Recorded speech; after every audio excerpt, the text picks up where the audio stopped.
Hello and welcome back once again to the HR Social Hour Half Hour Podcast. This is episode 161, Where Are They Now? Part 5. I'm your host, Jon. And I'm Wendy. How are you, Jon? Wendy, I'm great. And it's hard to believe we've done so many of these Where Are They Nows.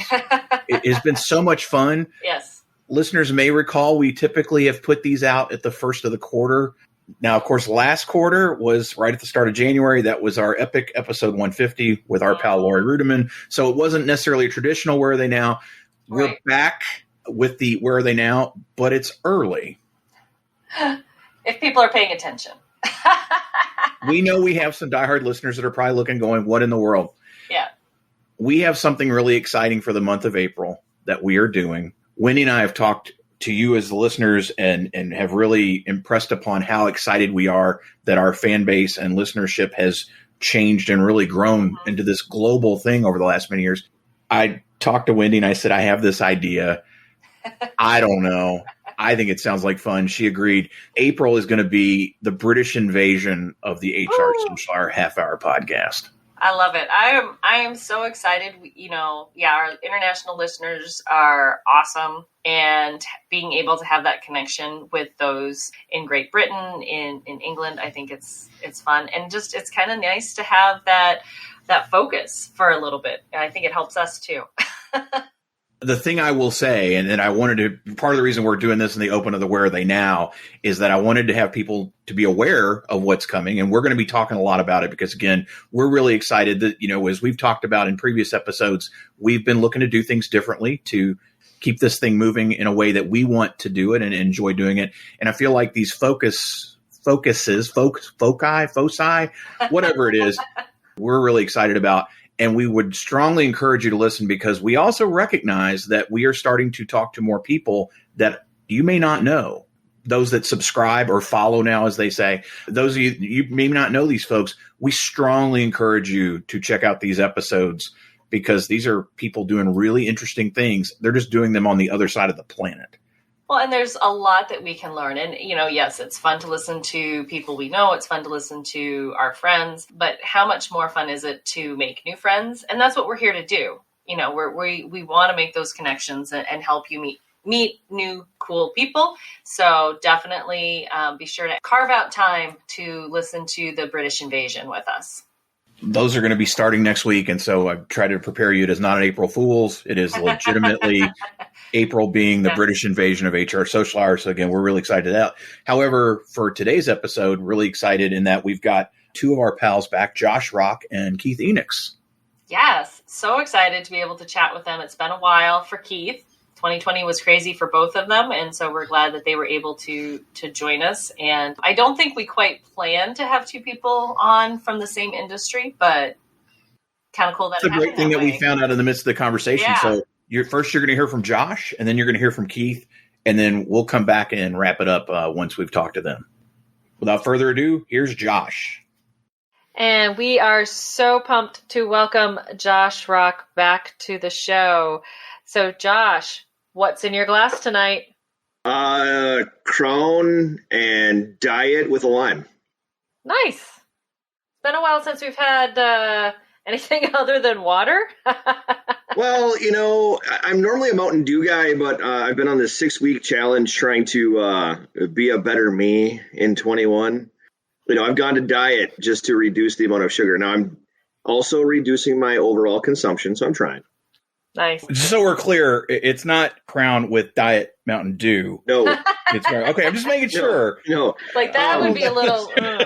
If I'm going to do the Dew in a drink, it's actually with vodka. I'll grab Tito's and I'll do Tito's Diet Dew, and that's not so bad. But no, when it's Crown, it's Diet, either Coke or Pepsi, whatever I have handy. Fair enough. Josh, you were last on the show during the Recruiting During a Recession special that Wendy did, where I was out, unfortunately, laid up with my back.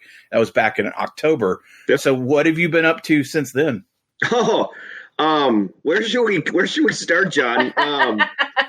Hockey season's still in full swing, so I'm still doing that. But what's really changed?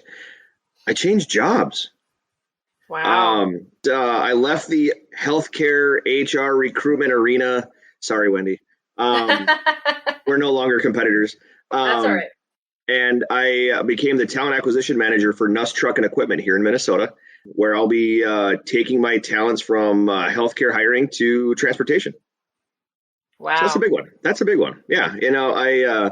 I loved my job and what I did at Fairview, but in this job at Nuss, what I'm able to do is I joined forces with an HR director who was a client of mine for 10 years back in advertising. He said, hey, I want to standardize our processes. I want to bring new technology to our team. And you know what you're doing. Let's figure this out and make this happen. And since I was looking for a way to get back into leadership, he made me an offer. I couldn't refuse. So that's the biggest. That's the biggest part of what's happened since October. I'm not vaccinated, so I can't have any really great news there. Sorry, Wendy. Again, you're beating me on that one. Hey, healthcare's got its advantages. I could have got round one, but then I would have left and been like, hey, I need my round two. So no, that's the big thing. Well, you talked a little bit about, you're going back into management and that sort of thing. So what are you seeing as kind of the difference between healthcare and your role now?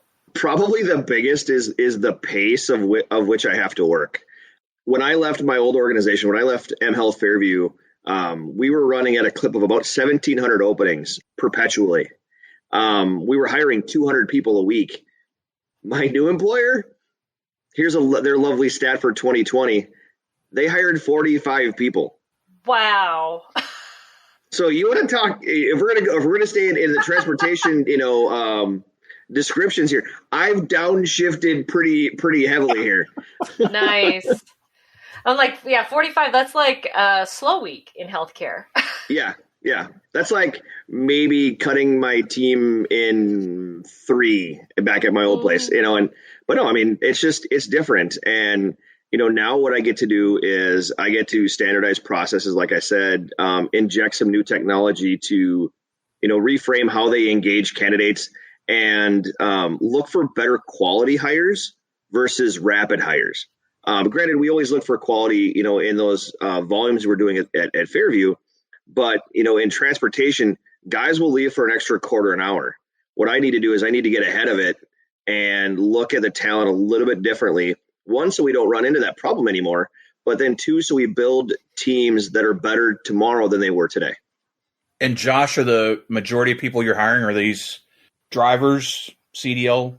Actually, no. Drivers, mechanics, it's primarily mechanics. Yeah. I mean, Nuss is primarily a sales and maintenance shop. Okay. We've got a number of locations across Minnesota and into Wisconsin. About 350 employees total. We'll be adding a new location here in Minnesota later end of 2021. So I'll have 17 new requisitions to be filling. I have 16 now. It's like, wait, what is this? So you're just sitting back and chilling out and kind of like, yeah, this is nice. No, take a nap. I do go to the gym. I will take an hour and go to the gym during my day. That's good. I'm again going with that whole 6-week thing I'm on. But no, I mean, what I'm really up to now is, with it, is diving in. I mean, it's only been 3 weeks that I've been here. And so I'm reposting positions that have been posted for 200 days that nobody paid attention to. I'm getting into all of our job boards and finding out how bad some of these things were and, what actually was working, what wasn't. I'm implementing text messaging to candidates. They never did that here before. So really getting into get things going that I'm going to be able to use and be really efficient in my work and start to blow the doors off these hiring managers that they have no idea what's coming. I love it. Josh, you talked about leaving a role without your shots. You've made this move in the midst of the pandemic, which we know several people that have made those changes.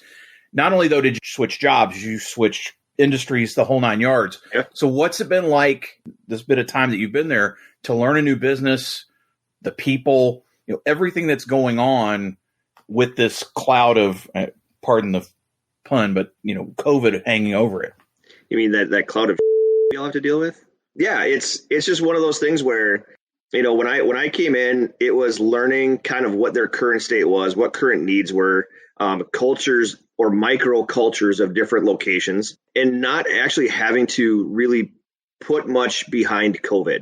unlike healthcare, transportation has to deal with it, but not nearly the volume or the depth that Wendy or I used to have to deal with. And so, in this role, what I have to deal with when it comes to COVID is are we having it in our locations? Do our staff have it? That's really it. It's nothing, grandiose.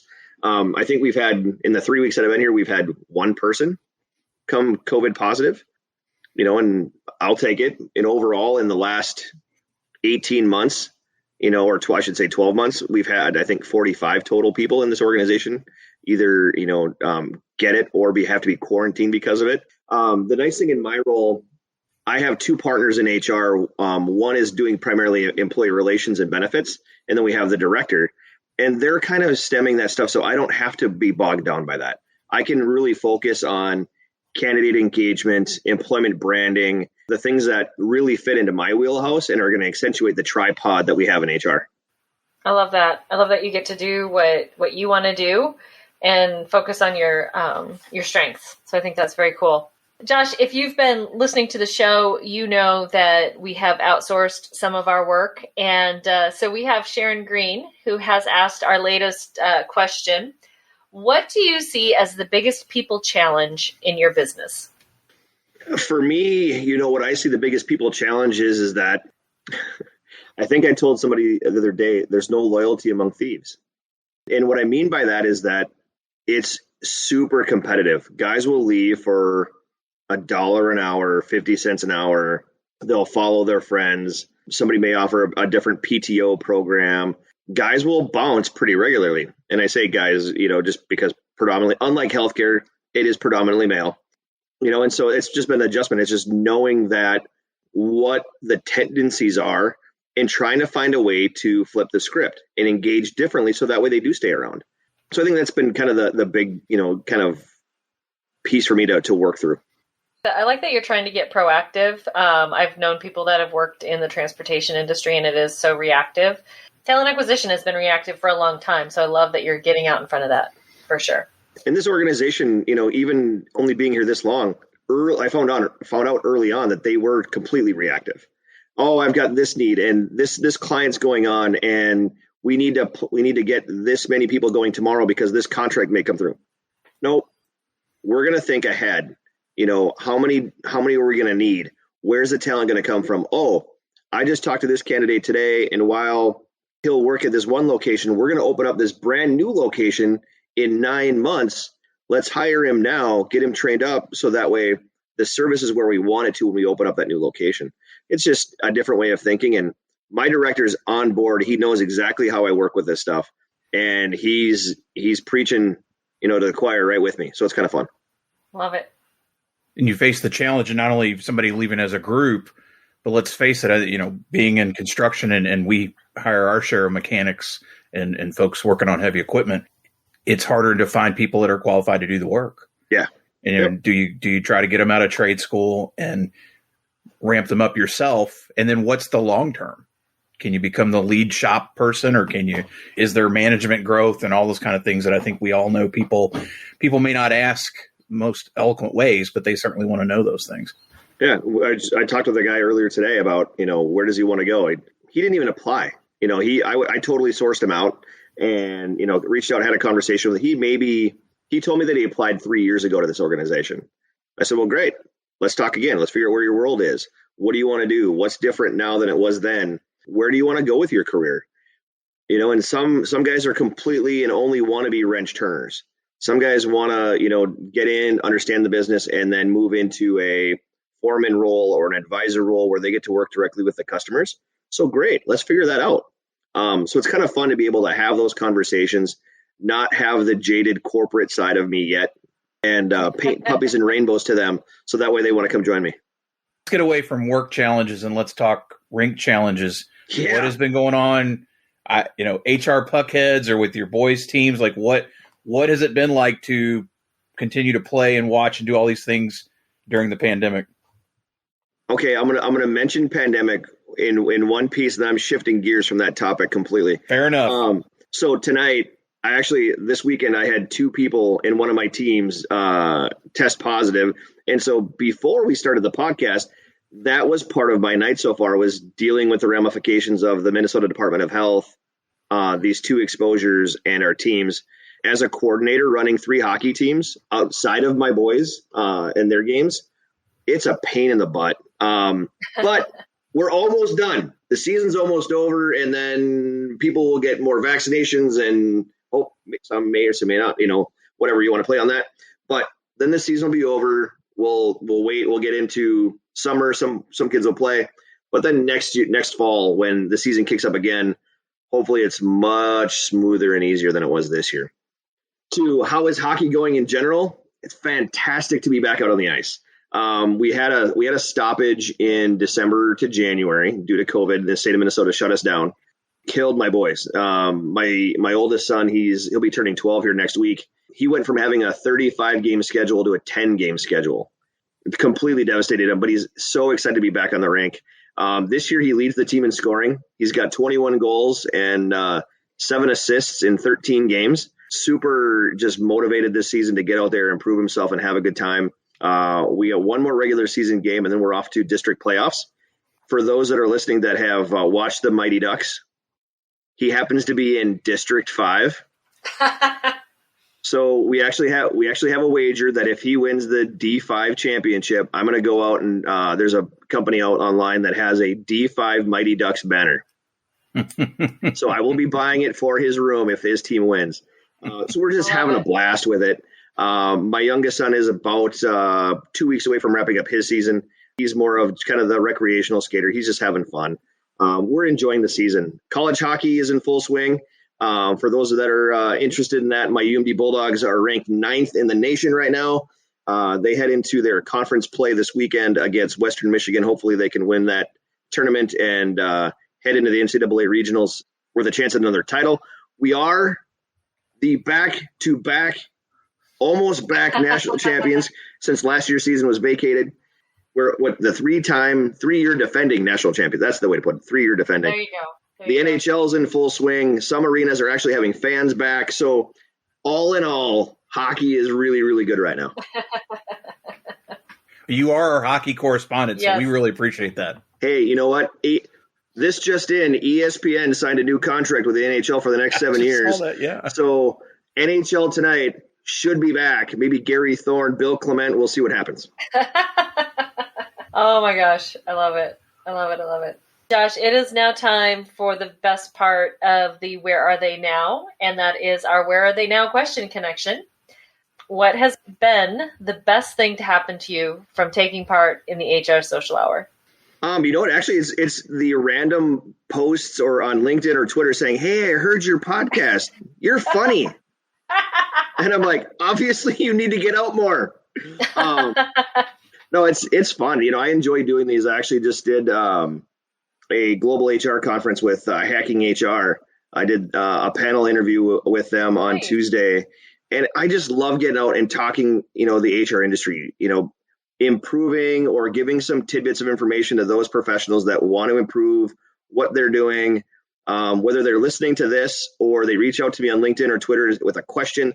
I love giving back to the industry. I mentioned it earlier to somebody today that for me, doing this kind of thing is making deposits in the good karma bank. I can't ask for help or information if I haven't deposited first. So I will withdraw at some point, from that account. But right now, I'm happy to make deposits each and every day that I can. So it's fun. Josh, while we've typically only asked that question, we are continuing to outsource work, and we're going to take your good karma, and we're going to ask you, if you could ask the next guest of the show any question, what would it be? Who's the next guest? Can't tell you. Dang it! I was hoping you'd give it away, John. Let's stay with the karma question. What have they done recently to deposit in the good HR karma bank? I like it. And being on a podcast doesn't count because that was my answer. We may give them that, Josh. I don't know. I do like the question, but well, you're going to have to listen to find out who gets asked. But all right. It has been great to have you back. So you're now a 3-timer on the show. There are a handful of those people, just like maybe SNL has the multiple-time guest or host. You're a 3-timer as far as a guest goes. If there are listeners that aren't connected with you out there, best way for them to reach you. Well, before I get to that, would that be the HR Social Hour hat trick? There you go. See, that's why we have you on. You think in those terms. I wouldn't think of that. There you go. Yeah, it's one of those, like, I got to find a hockeyism in it somewhere. Exactly. So if they're trying to find me, the easy way to do it, if you're on LinkedIn, you query Josh Rock, and I'm probably going to be one of 3, maybe 4 that they'll find. You're going to see me wearing a hockey jersey in my profile. You'll know it's me. It's simple. On Twitter, easy to find me there, at JRock96. I have it everywhere. It's on my jerseys. It's on my profile. You can find me that way. Another place to find me, if you're on Twitter, check out Job Hunt Chat Monday nights, 9 o'clock Eastern, 8 Central, 6 Pacific. We don't care what Mountain does because Arizona doesn't follow time zones. But check out Job Hunt Chat. We're there. If you're a job seeker or an HR pro, we would love to have you just come in and connect and interact on those questions that we moderate each Monday night. We've been doing it for 11 years. It's a blast. And we've taken part. We know it's a blast. So we'll definitely include that in the show notes because I think it's a good reminder for people to be out there. So, Josh, again, it was great catching up, and we will talk to you very soon. Sounds good, guys. Thanks for having me. Bye. Take care. Bye. So pumped to welcome Keith Enochs to the show. So happy to have you back, Keith.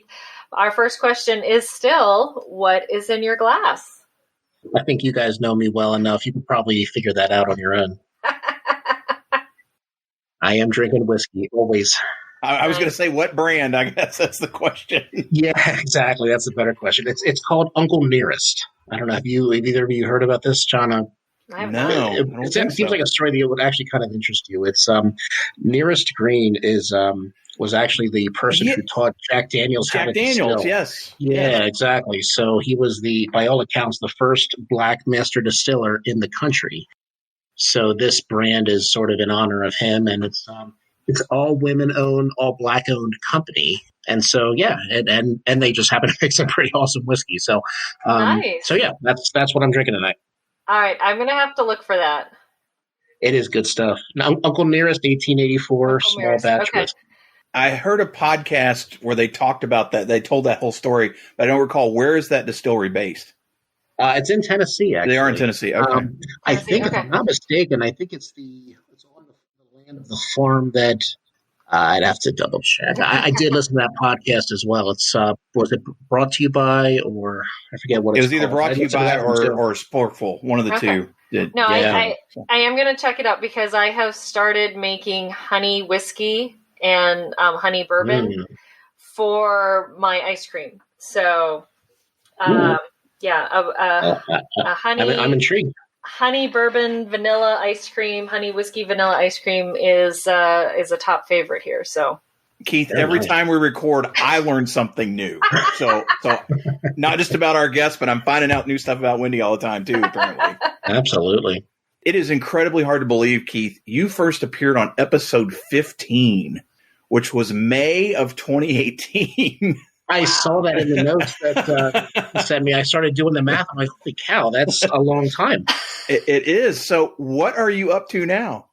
I started a new gig in November working for a trucking company. So moved in there as the director of HR, took over for the individual that was in the role before me. And it's interesting because obviously I've been in HR for years, but it's a new industry. So learning about trucking, I went in there knowing less than nothing. I knew what the steering wheel was, and I knew where you put the fuel. That was about the extent of it. But it's amazing how much knowledge you pick up and how much learn about gear ratios in trucks in just a very short period of time.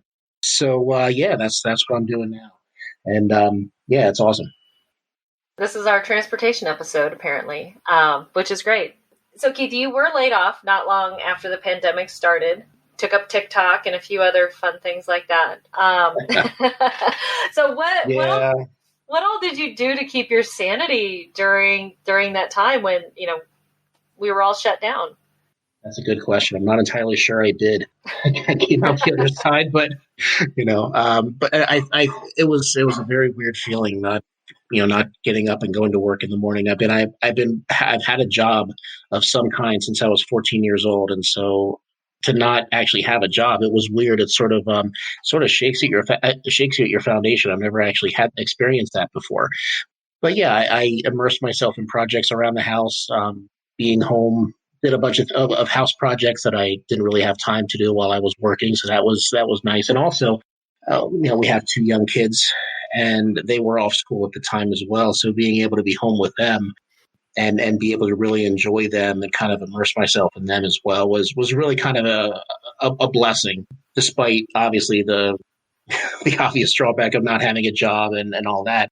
It was actually kind of awesome too. Really got a chance to spend some time with them and spend time doing some things on the house that I wanted to get done. So yeah, that's about as close to sanity as I got during those months. Keith, we've known several folks that have been in search during these times, and you said you've always had a job. What was your experience like job search in these times? Did you learn anything that you'll apply, as you move forward as an HR professional? Yeah, and I there's been a lot going around about ghosting, and candidates do it, but employers also do it. The communication from employers to candidates is extremely lacking, and I had the opportunity to see that from the candidate side. When I would ever be looking for a job, I would always have a job while I was looking, so there was never the sense of urgency. But when you find yourself in a situation where you're looking for a job and you don't have one, it sort of ups the emotional ante. And when you're not hearing anything back, it's, extremely frustrating. So that was something that I had a front row seat to, during that process. But it was interesting how, as many interviews as I've done, I still don't like being interviewed. It's not a natural thing for me. I'm not someone who naturally talks about themselves and kind of sells themselves. It's never, I don't know. It's an awkward thing for me. So, apparently I'm pretty good at it though, because I was fortunate enough to have, 2 very nice offers that I was able to kind of weigh out and pick the best one. Being a job seeker is tough, man. It really is. And I think as an HR person, that gives me a little bit more perspective into people come in and they're not necessarily a rock star in the interview, or they maybe missed the ball on a few questions.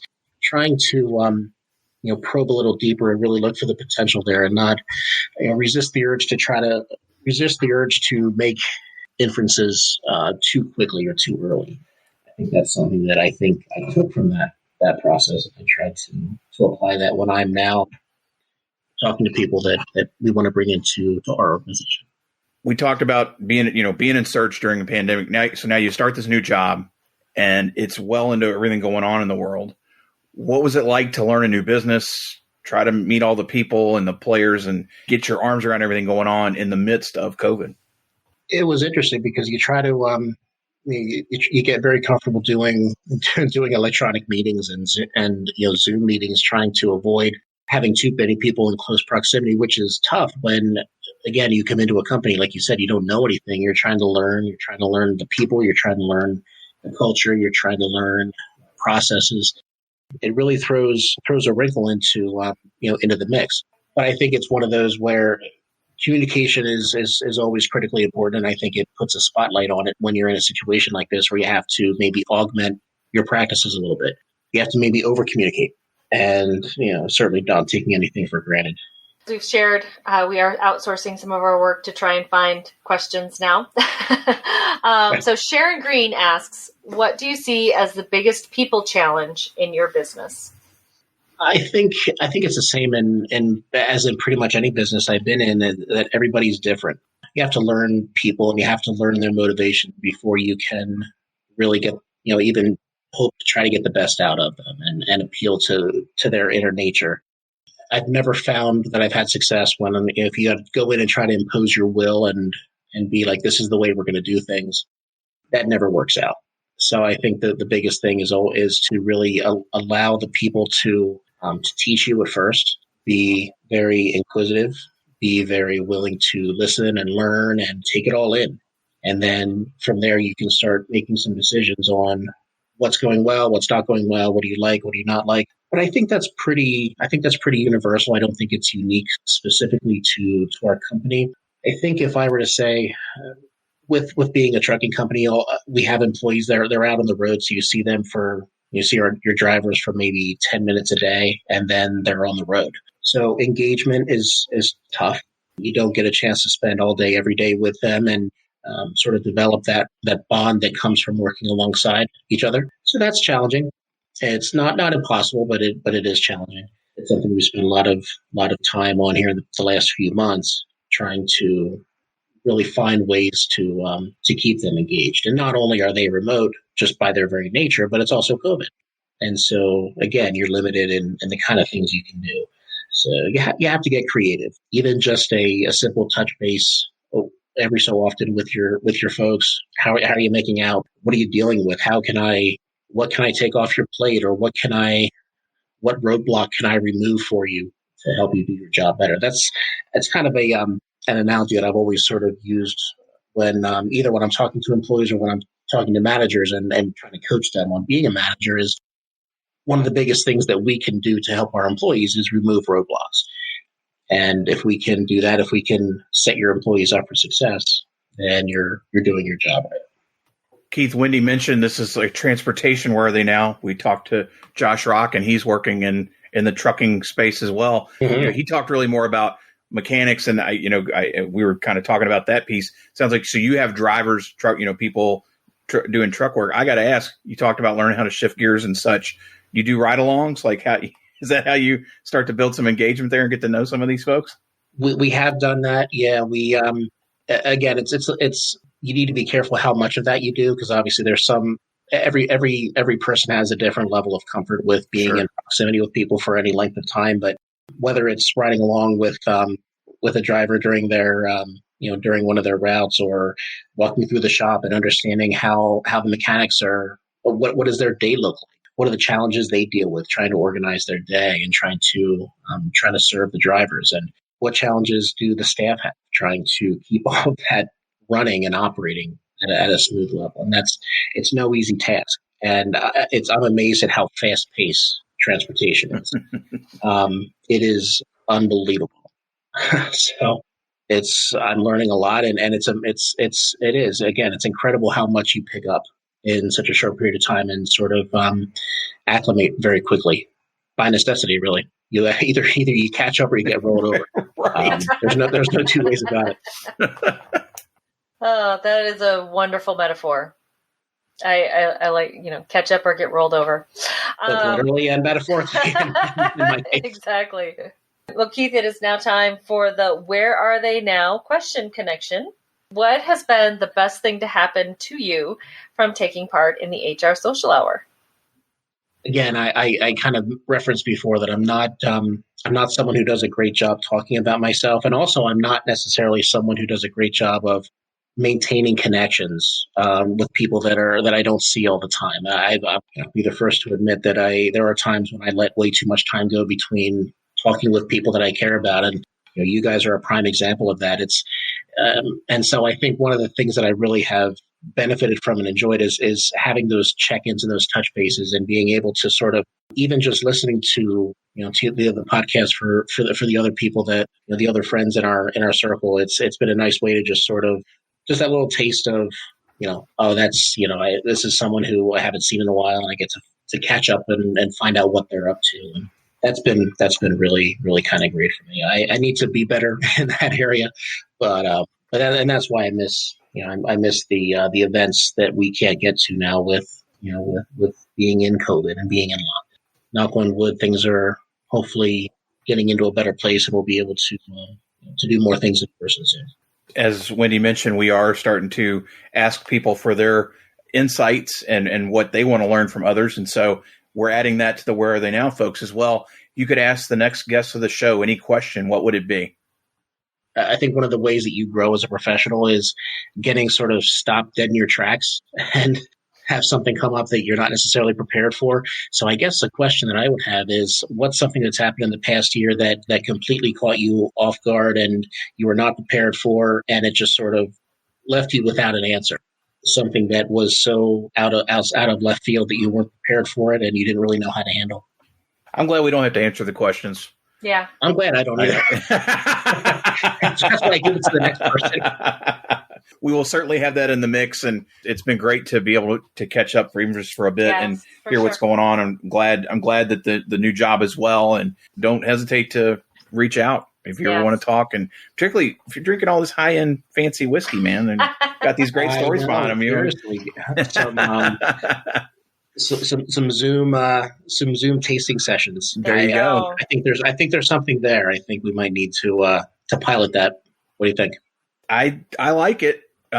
We didn't do that last year, Wendy. That might be something. We didn't. Okay. Well, there you go. when we're done recording, let's talk a little bit more about it. In the meantime, though, for those listeners that don't know you and want to get in touch, what's the best way for them to reach you out there? Absolutely. So I'm on LinkedIn at Keith C. Enochs, on Twitter at Keith C. Enochs, and my website and blog, Working Title HR. I am sad and embarrassed to say that I really haven't been keeping up with that. My last new job before this current job, it was keeping my nose pretty close to the grindstone. And then in quarantine, it just so busy with projects and whatnot around the house that I've neglected that. So you can certainly connect with me on there. It has all my links, but my blog is I'm behind in that area. So maybe this will be my little kick in the butt to get back going and keep it up, because I really do enjoy it. I love writing. It's something I never really enjoyed when I was younger. When I was going through school, I always, when we would get a book report, I'd be the one that was just is not my thing. But things change, I guess, as you get older and you mature a little bit. And when I gave it a shot a couple years ago, it just sort of sparked something that I didn't really know was in there. And I am sad to say that I haven't really been keeping up with it, but we'll try to get back on the horse. Awesome. You're not the only one. I don't know if that's good news. I mean, it's comforting at least that you're certainly, we had a whole different conversation with somebody else about the fact they'd let their blog sit for a bit, and hey, it makes sense, man. We got to do what we got to do in these times. But again, we really do appreciate you being with us, and we'll talk again very, very soon. Absolutely. Yeah, it was great catching up. Love talking with you guys, and look forward to hopefully seeing you all in person very soon. All right. Take care. Yes. All right. Thanks, guys. Wendy, we talked a little bit when we first got off the call with Keith the night that we did the interviews. It was surprising that they both ended up in a comparable industry in the midst of the pandemic, changing jobs as they did. This was so much fun. Yes, it was. I loved connecting with them again. I love, we've talked with Josh a couple of times, but, we haven't had a chance to do that with Keith. It kind of brought home how long it's been since we've seen them in person. Because it had been so long since we talked to them, and then seeing them again. So loved catching up with them, and makes me look forward to those in-person connections soon. I think we're getting closer than maybe we would have thought. Yes. Certainly 6 months ago, or in a year, who knew? And it has been interesting having these conversations. Several of these Where Are They Now episodes having taken place during COVID, the different perspectives, and again, all the new jobs and things. So once again, want to thank Josh and Keith for being part of our community and for taking time to talk to us and share some laughs and hockey and booze and all the different things that we did. I will say, I believe that the next Where Are They Now will be back on its normal schedule at the start of the next quarter. You never know. We may have another surprise that we drop. We don't always know what we're doing. Never know. That is very, very true. That is very true. Wendy, Keith, and Josh both told us how to get a hold of them during their segments. Best way for listeners out there to get in touch with you. Always on my blog, mydailyjourney.com, daily D as in dog, AILEY. And of course, the second and fourth Sunday of each month, you will find me on Twitter at 7 p.m. Eastern Time as part of our twice monthly Twitter chat. How about you, John?